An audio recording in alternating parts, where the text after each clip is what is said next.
we were heaping praise on Peyton defensively, and it was like, you've been good consistently, now keep up that consistency. And it's just been a steep drop off from there. I think he's had some good moments, especially like again against Pascal Siakam, but we're seeing serious limitations when he has to be like your best on-ball defender because he's just too big to keep up with these quick guards. That's unfortunate because he's also like the only guy who can navigate screens right now outside of Jamal Murray, which is like, that's a problem because, and even that has been pretty inconsistent since he's been thrust into this starter role. I would say, especially, I think he was better about that when it was more limited minutes, more limited assignments with the screen navigation and just having more impact pressuring guys that way. But we really saw it in that Spurs game where it was like, outside of I will give Peyton credit for his reps on Fox. I thought the whole team did a pretty good job when they were guarding. I feel like we just play Fox so many times that like the tendencies are a little bit better known. I think Jamal in particular is pretty good at the point of attack against De'Aaron Fox and that kind of thing. But everybody else, like on the Spurs, I would say we're just like, oh, we're just gonna Keldon Johnson killed us, This question from Sheesh Main. Do you think it's the scheme that Adelman and Dudley are running? I mean, I think some of it is going to more zone in general than we've had in most seasons. I mean, a lot of teams are doing that, and you're going through some growing pains, and sometimes teams have the personnel to exploit it a lot easier, like you were saying, quick guards, good shooting, penetrating types of guards that are quick, how we can't contain dribble drives. Yeah. Harper made a difference, and it's just, been an issue rotating and falling apart at the perimeter, and then you're getting behind the play already, and you're not even able to get in position to contest any shots. I thought Pwat would be better navigating screens for sure. It's like different when you're doing it at with starter minutes, facing starters more, and like it's just different. And this is like what I'm talking about when I say like it's always been about consistency for Peyton Watson, right? We've seen the ceiling.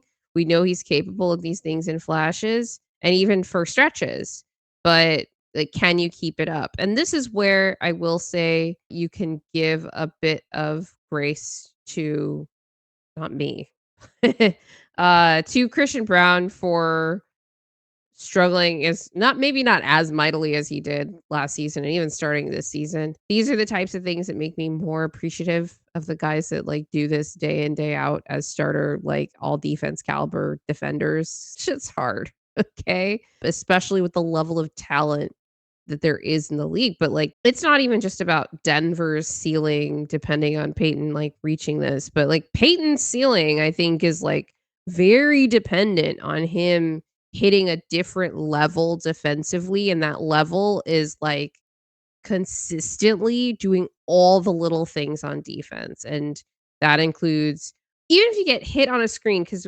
there are so many instances where I see it and he doesn't communicate the switch because sometimes he'll get screened to like get Jamal onto him or whatever. Getting screened happens, but like you can't give up on the play by not communicating. Let's go to the Ryan Nembhard 3. Peyton flies by on Max Christie. And this is a thing. We've seen it more in the corners where it becomes a pump fake and drive situation. But Peyton flying by Max Christie here thinking he's going to shoot. And it's not a crazy thought because we're talking about late clock now. We're now 5 seconds left on the shot clock.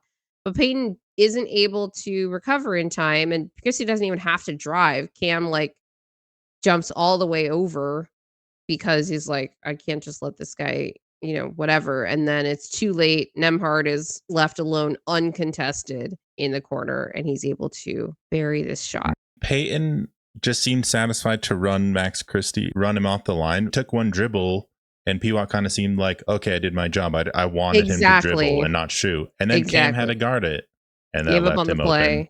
Well, it was exactly that. You were right. I think that he was like, okay, I did my job. Like, I'm going to run back and maybe try to cherry pick in transition. I mean, imagine having Peyton's athleticism there where he could close out and then stay in the play mentally, and then you could possibly recover or just stay on Max Christie's hip, see the play through, maybe get a block. And maybe Cam doesn't step up if he sees Peyton not just hightailing it. Just stay in the play, Pwat, and use your speed to recover. Like, just keep that motor going on defense. That's like what makes you special. So, okay, this one was...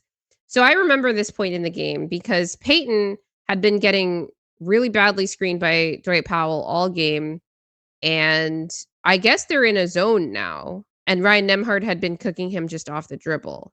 So Peyton just, like, steps up to Dwight Powell for some reason. Guess because he has the ball. This one doesn't make a lot of sense at all. I It was a don't bad play from Pwat. They didn't even need to pass it to Powell there. Like, he could have just thrown it to Ryan Nembhard. Although Yeah. maybe Pwat Maybe was expecting Pwat that. being there was like, "Okay, you get it because you have a better angle." I don't know why he Dwight Powell literally stepped. killed us in this game, by the way. He's involved in every single one of these plays just as a screener. Should have been a switch there or something like that. It I mean, should it have looked like been a switch, and I'm looked not like this was one of the ones where I'm like, I don't think Peyton communicated that when he got, like, kind of screened. Like, I don't even know how he ended up behind Dwight Powell there. it felt like he was more worried about Powell. Like, I'm gonna guard him because Jamal's on him, so I'm the better matchup. But Jamal kind of tapped Pwat on the back, like, go up there and get Nembhard. But then they switched anyway. This is an execution difference between I want to stop saying OKC because they're not the only team that does this. They're just the best example that comes to mind.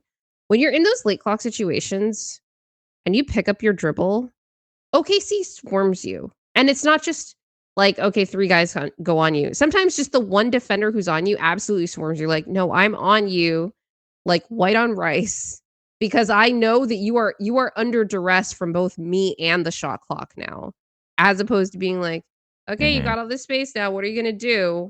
Like a lot of people talk about when you're guarding a corner guy, like use the baseline as a second defender, right? Because they don't want to go out of bounds. There's a difference between using the environmental factors like late shot clock, other defenders around you, other reasons that the fact that a player picked up their dribble and using them to augment your defensive advantage versus seeing them as like, oh, that happened, so I've done my job. Like so and so picked up their dribble, I'm good. Instead of using that moment to put even more pressure on that player, right? Yeah, it's that situational awareness, like we talked about in the last clip as well. Just like staying in the play, not just using awareness, things but like to your advantage. the killer instinct in those moments is not fair. a thing with Denver defensively.